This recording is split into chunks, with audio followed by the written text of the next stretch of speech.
proved very dismal, and Ruthie and the tribe occupied the bleachers, Scotty in his Ron Santo number 10 uniform, and Ricky and the rest of the gang along, collecting bottle caps and running around, because there's about 50 people in the bleachers in the 60s.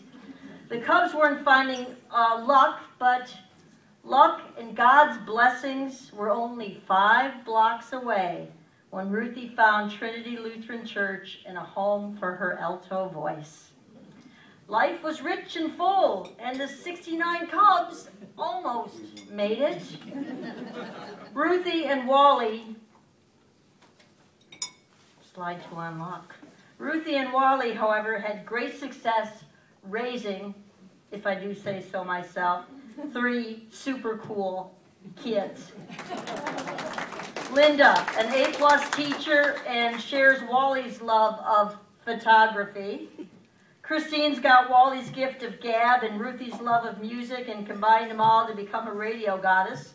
And Scott got Wally's love of motorcycles, turned it into a motorcycle magazine mogul, and Ruthie's love of music led him to the guitar and singing.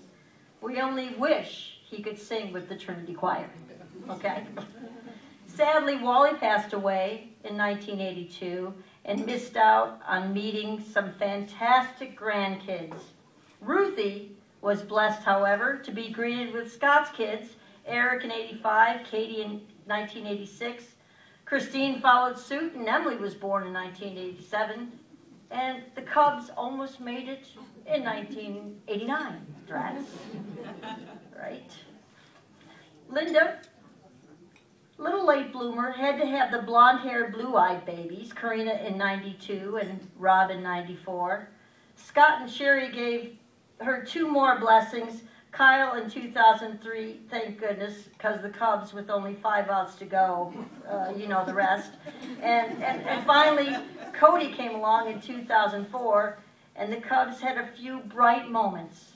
Well, they got lights, an all-star game, and playoffs, but no championship. But forget the Cubs.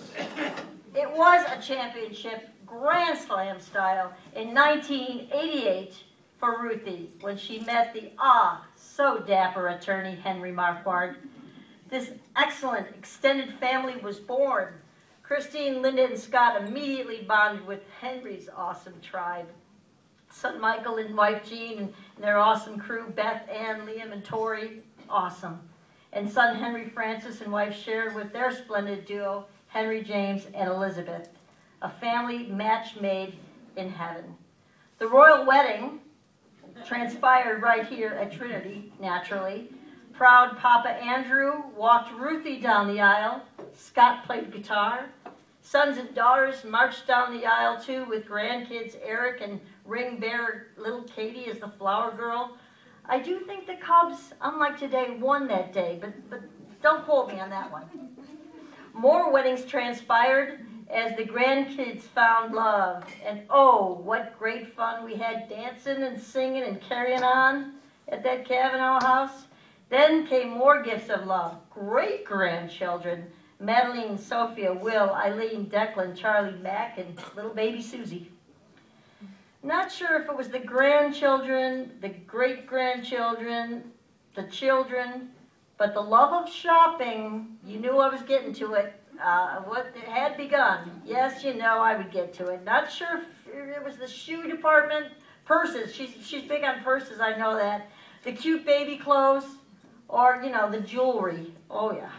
But Marshall Fields, Carson's, and, of course, Von Maurer's benefited big time. 7 grands and 8 great-grands, they were all well-fitted, too. Choirmaster Dan kept her alto pipe singing, and she kept Hallmark in business, buying cards for the sick, the glad, the sad, the well. Her love of Trinity forever growing and going. Some of the other highlights, a trip on the QE2, won by Henry in a church raffle. Fun times at the Glenview pool, seeing all the family sing, dance, or, in my case, act silly. Collecting, collecting, collecting. Dickens Village, Angels. There's an endless list of holiday items in Ruthie's basement, of course. Travels included trips to Slovakia, Sweden, Italy, Germany, Norway, Switzerland, and of course souvenir shopping. Trips all over the U.S. for Henry's ship reunions were just another big highlight for Ruthie in her life. Nurse Ruthie took great care of ailing Henry, and he was able to avoid hospitals and such and homes in his final days. In April 2010, sadly, Henry went to live with the angels in God's mansion.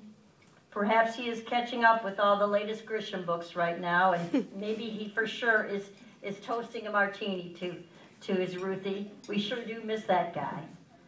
Ruthie was not meant to live alone, however.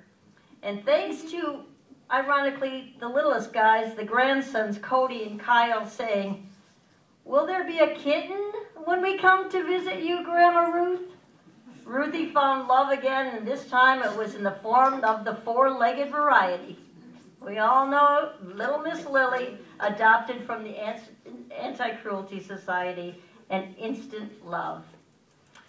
Last year, Ruthie found, again, to be in a wedding spotlight. Surrounded by family, friends, and Pastor Tim, she happily walked Christine down the aisle to marry her longtime sweetheart, Riley, the newest member of the family, and happily, one of the newest members of Trinity Lutheran Church. Tonight, we are blessed to honor and salute you, dear mother, grandmother, great-grandmother, friend, swim mate, choir mate, Cub fan, and a DePaul fan. I didn't want to say demon fan, you know, when you say fan. DePaul fan. And yes, as dear Paula would say, truly one of Trinity's angels. Granddaughter Karina resides in Sweden and is wishing you a fabulous day for a fabulous woman. Granddaughter Kate is in England. She says, "Grandma, you're an inspiration to me. You are so positive and wise, and you help me to see what is really important in life, love and family. I feel real lucky." And yes, there's always next year. And to quote dear little Sherry, "We all love you so. Happy birthday." God bless you, Mama. Thank you, everybody, for coming. I turn the mic over to Michael.